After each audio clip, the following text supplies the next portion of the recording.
Assalomu alaykum. Jo'ja boqish haqida eng zo'r ma'lumotlar. Kuzatib boring.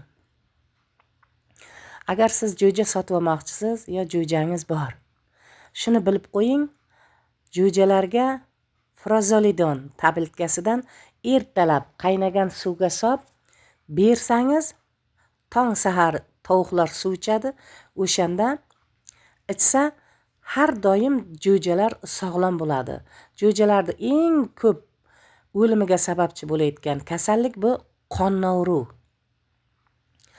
Jo'jalaringiz ko'pi xo'razmi, makiyanmi?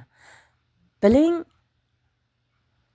jo'jalarda kallasi katta bo'lsa, temir qanoti eng tez chiqqani va tajichasi bilinib turgani mana shundayligida bu xo'raz bo'ladi.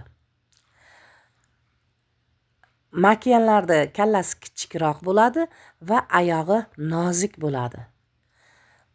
Xo'rozlarda jo'jachasini oyoqchasi baquvvat va tajichasi bilinib turadi.